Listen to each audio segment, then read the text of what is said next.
안녕하세요. 오늘의 활동에 대해서 알아보도록 하겠습니다.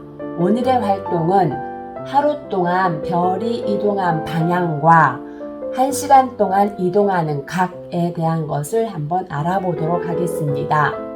먼저 준비물은 그림에 보이는 것처럼 2시간 간격으로 촬영한 3장의 사진과 각도기, OHP 필름, 네임펜 이러한 것들이 준비가 되어 있습니다. 먼저 준비되어 있는 사진 중에 첫 번째 가에 해당이 되는 사진을 가지고 설명하겠습니다. 가 사진 위에 OHP 필름을 갖다 올리고서 네임펜을 이용하여 책 표시를 하겠습니다. 먼저 나중에 사진을 겹치기 위해서 이 코너 부분을 먼저 이렇게 표시를 해 두고요. 그 다음에 첫 번째 가 해당이 되는데 북극성과 북두칠성을 따라 그려줍니다. 북극성, 북두칠성을 그대로 따라서 표시를 해 둡니다. 자, 이렇게 하고 요거를 빼내고서요. 다음에 나와 다도 같은 방법으로 실행을 하면 되겠습니다. 자, 같은 방법으로 여러분이 체크해둔 3개의 OH 필름을 가지고서 요거를 우리가 한번 겹쳐 보도록 하겠습니다. 먼저 가 위에 나를 겹치고 겹칠 때는 코너를 잘 맞춰서 겹쳐주세요. 그 다음에 나를 그 위에 맞춰서 이렇게 겹쳐주도록 합니다. 자, 이렇게 겹쳐주게 되면 우리는 무엇을 확인할 수 있느냐면 먼저 이 자리가 북극성의 자리였습니다. 따라서 북극성은 위치가 거의 변하지 않았음을 확인할 수가 있겠고, 북두칠성은 가가 빨간색, 나가 파란색, 다가 녹색이었는데 그 중에서 별 하나만 기준으로 해서 보도록 하겠습니다. 먼저 여기에 있는 요 별이 첫 번째 별이었다면 2시간 후에 이 별의 위치는 여기로 이동했음을 확인할 수 있겠고요. 또 다시 또 2시간 후에 별은 이 자리로 이동했음을 확인할 수가 있겠습니다.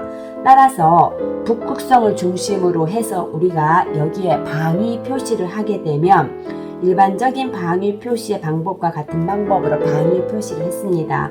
그러면 이쪽이 동쪽, 이쪽이 서쪽으로 되면서 실제 별들의 이동 방향은 동에서 서로 이동하기 때문에 실제 회전하는 방향은 이 방향으로 이렇게 회전하는 것을 확인할 수 있겠습니다. 다시 말하면 북쪽 하늘에서 별들의 이동 방향은 반시계 바늘 방향으로 회전하는 것을 확인할 수 있었습니다.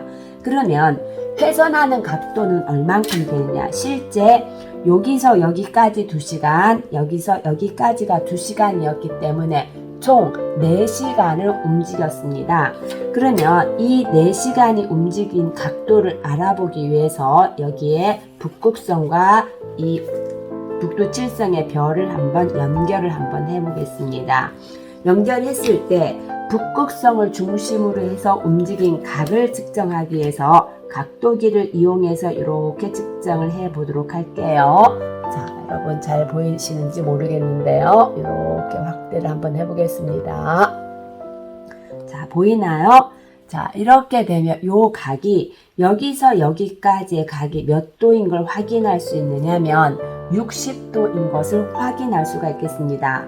다시 말하면 4시간 동안 60도를 이동했기 때문에 실제 지구의 자전 속도는 1시간에 약 몇 도? 15도 자전하는 것을 확인할 수 있겠습니다. 자, 이렇게 해서 우리가 오늘 알아본 거는 북쪽 하늘에서 별들의 일주운동의 방향은 어디에서 어디로? 동에서 서인데 북쪽 하늘을 기준으로 해서 보니까 무슨 방향으로 돌더라? 반시계 바늘 방향으로 도는 걸 확인할 수 있었고요. 또 각 시간당 이동하는 자전하는 각도는 시간당 15도를 자전한다는 것을 확인할 수 있었습니다. 자, 이상입니다.